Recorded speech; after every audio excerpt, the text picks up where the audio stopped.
There's a few things concerning me with Liverpool's transfer policy this summer, and perhaps the most annoying one is when I start planning, scripting and recording a video on the topic, by the time I've finished editing it and posted the video, the information I've presented has already become old news and new names have popped up. Man, that shit's fucking annoying. Now, Man United are about to sign Jadon Sancho if they haven't already, concluding a saga that's lasted the better part of the last 100 years, and they're also interested in signing Rafael Varane from Real Madrid. Now, far be it from me to pretend Man United have a better transfer record than us lately because, well...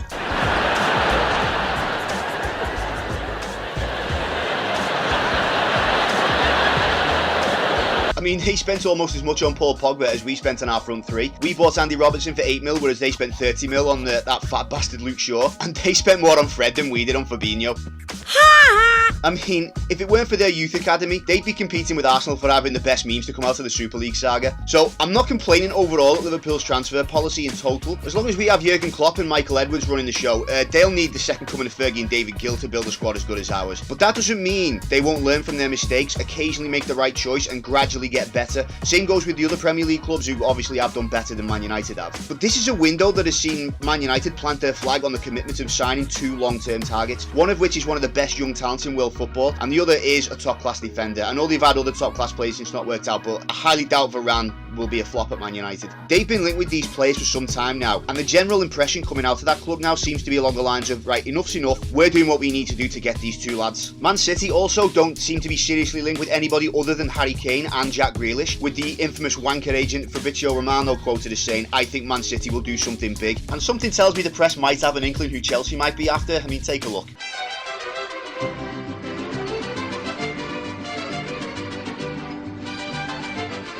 But that might just be me, I don't know. So with all that in mind, this current transfer window is concerning me a little when trying to report on Liverpool's transfer rumours by comparison seems like a game of whack-a-mole. I mean, literally every day we're linked with someone different. In the last video where we covered transfer rumours, we covered the already agreed Canate deal, which has now officially been finalised now that we turn July. Liverpool's cooled interest in Florian Neuhaus, who I really hope we don't sign so we don't have to pronounce that fucking name again. Anyway, that cooled interest in him led to the interest in Aston Villa's John McGinn, and finally up front we've been linked with the likes of Domenico Berardi and Daniel Malin. Only one of them still seems to be on the cards, and since then it's turned out that rumours involving some of these players only exist because their agents are trying to get them into the Premier League by any means necessary. And then we were linked with a £34 million move for Porto midfielder Altavio, only for that to go out of the window when his minimum release clause suddenly jumped up to like 50 mil plus overnight. And now we're being linked with some of the old names again, like Berardi, Kingsley Coman, Brighton's Bissouma, and also worryingly still some okay-ish Premier League names like Villa's Ollie Watkins, and God knows who else is going to be in the media by the time I post this video. I mean, I seriously, I'm trying to keep up with this shit, but it's giving me a fucking headache, man, seriously. I mean, I'd love to ask people at the club, do you people even know who you want, or are you just looking to sign anyone for the sake of signing someone, just to prove to the fans you're being proactive after the disaster last season? Because to tell you the truth, and I'm being honest here, even though I don't think we can afford him, nor do I think we should go for him or players like him until the structure of the club has been built up more and more so we can actually afford players like this, I'd rather know we were serious about finding a way to accommodate Mbappe, even if it means, you know, it takes us a year to finalise or save up a financial package or something, because that tells me you have a plan, you know what you want, you know who you want, and you'll do what you need to do to acquire them no matter what. I mean, like you did for Van Dijk, where it took 6 months because you couldn't get him in the summer, but instead of going out for plan B or C, you waited, you were patient, you put up with us fans whinging because you knew you were signing a defensive Jesus who'd proved to be worth the wait. That is leadership and schooling us plebs, like you've been doing the past few years. Our rivals are doing that now. They are strengthening, or at least intent on strengthening, with players they know they want and will not settle for second best unless they fought tooth and nail first to get what they want, and will wait 2 or 3 transfer windows if they have to. We, on the other hand, seem to be chasing anyone, a different day, a different name, and it seems likely because last season the fans, we got on the board's case about not adding to the squad, which resulted in us struggling to cope with an injury crisis. But we'd have struggled anyway. I mean, newsflash, the fans care passionately about the club, so passionately in fact, that we're not always the most rational people in the heat of defeat. It hurts when we go from being runaway champions one season to losing 4 or 5 games in a row and becoming a joke the next season. We're gonna lash out, we're gonna blame people in the heat of the moment, on the radio or on social media, just to vent and let off some steam. Then we'll either go to the pub and drown our sorrows, or go and bang the missus, and then we'll go right back to being rational people again.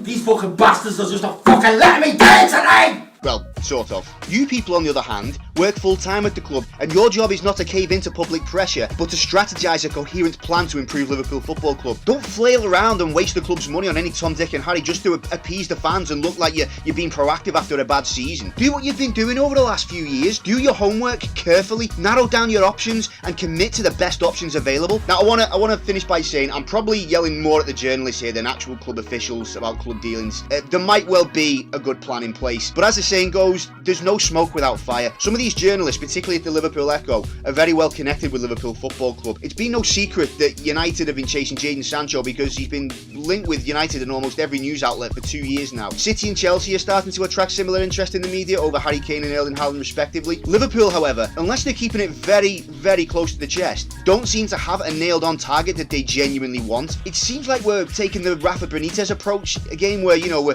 trying to find the right pegs that'll fit certain holes, and plans B, C or D will do if plan A fails. And before people start on Mbappe, there's more chance of Britney Spears' dad saying she's no longer grounded. You are grounded! I've said it before and I'll say it again, he's too expensive, and even if we could afford him, which we can't, his wages will likely create a ripple effect throughout the squad where other leading members of the squad will quite rightly point out, hey, if those wages are the going rate here for a top player, I want mine to match them. And I mean, I'll just come right out and say it, Virgil van Dijk alone deserves the same wages as Mbappe. He just does. And if we have that situation, we'll barely be able to sign anybody in the future as a result, as the wage bill will be draining all the club's profits. So in short, sort it the fuck out, Liverpool, or tell the journalists to shut the fuck up. I don't know what the fuck you're talking about. Yes, I'm using the same clip for 2 memes, fuck you.